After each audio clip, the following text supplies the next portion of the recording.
Millions of trades happen every single day.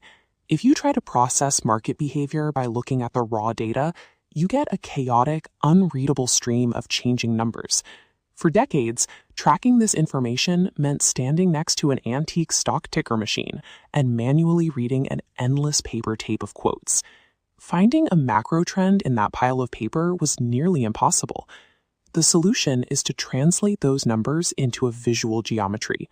By mapping data points onto a standard Cartesian grid, the noise begins to take shape. A complete financial chart is a multi-layered matrix.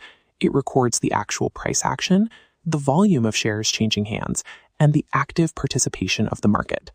This is Figure 3.1, a daily bar chart showing the trading range for Intel. We will build this matrix from a blank canvas, starting with price action. Once mapped, we look to the blank space below to layer in volume and open interest.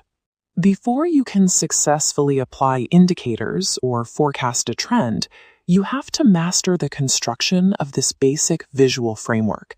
We begin with an empty plane. The horizontal x-axis records the passage of time, while the vertical y-axis measures the price of the asset. The core unit of this graph is the daily bar. It represents the entire trading range for a single day. The very top of the vertical bar marks the day's highest price, and the very bottom marks the lowest. To see where the market started, we place a small horizontal tick mark extending to the left. That is the opening price. To see where the market finished, we place another horizontal tick extending to the right. That is the closing price. Out of these 4 data points, the closing price carries the most weight. Many analysts view the final price of the trading day as the single most valid measure of market activity.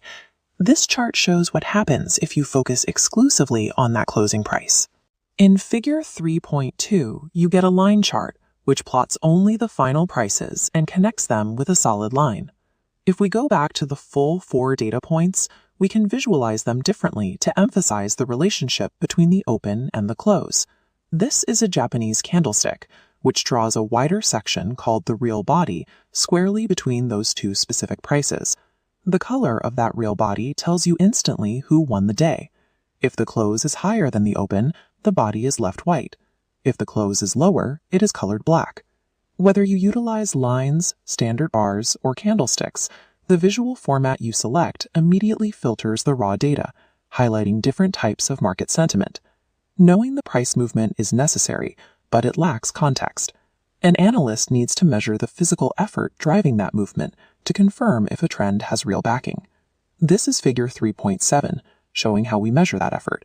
Look along the very bottom. These are volume bars, representing the total amount of trading activity transacted during a single day. The mechanics are straightforward. A taller bar indicates heavy daily trading volume, while a smaller bar means lighter activity. You read them in direct relation to the price action sitting right above them. In futures and options markets, there is an additional layer of context called open interest. Open interest is the total number of outstanding, unliquidated contracts held by market participants at the end of the day. On this chart, Figure 3.8, it is plotted as the continuous solid line running horizontally across the middle. The distinction here is important. Volume measures daily turnover, the raw amount of trading happening today. Open interest measures the ongoing active commitment of money remaining in the market. There is a crucial reporting caveat for analysts trading futures. The official volume and open interest numbers are typically reported a full day late. Because of this lag, technicians evaluating the market during the current live session have to rely on estimated volume figures to gauge whether trading activity is heavy or light. Layering volume and open interest beneath the price data transforms a flat line graph into a multi-dimensional map of market conviction. As you expand your time horizon to look at multi-year trends, a standard chart starts to distort the reality of massive price movements. Look at the left side of Figure 3.5. This is an arithmetic scale.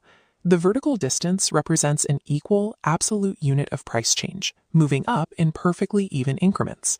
The flaw is how it handles percentages. A move from $5 to $10 is a 100% gain. A move from $50 to $55 is only a 10% gain. But on an arithmetic scale, they take up the exact same visual distance. Now look at the right side of figure 3.5.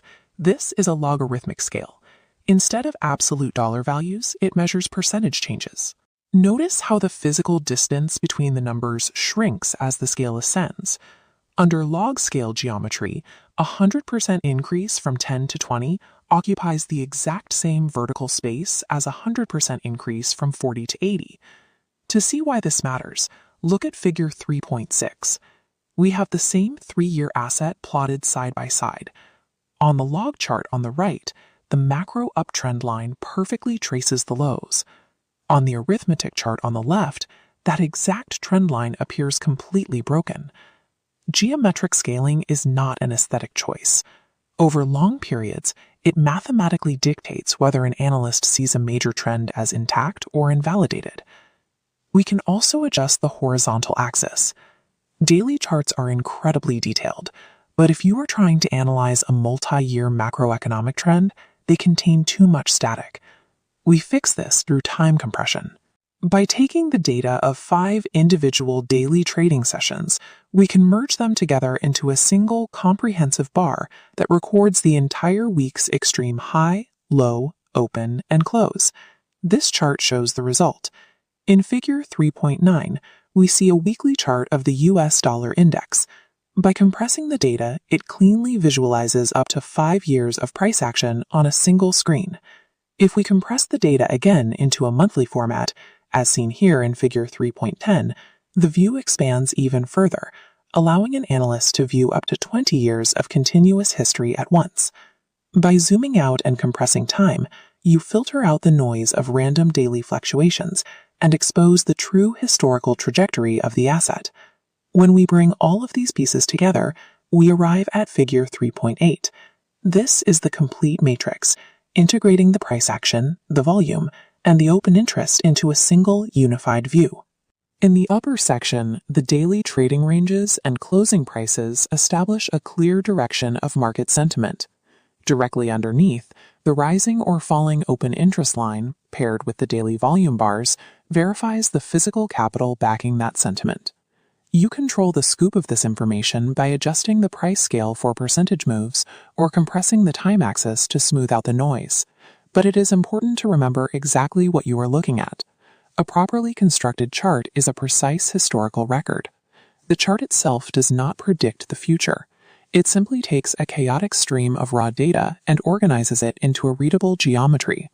By mastering the mechanics of this construction, you establish the foundation needed to properly apply technical tools, spot structural anomalies, and build an analytical forecast of what the market might do next.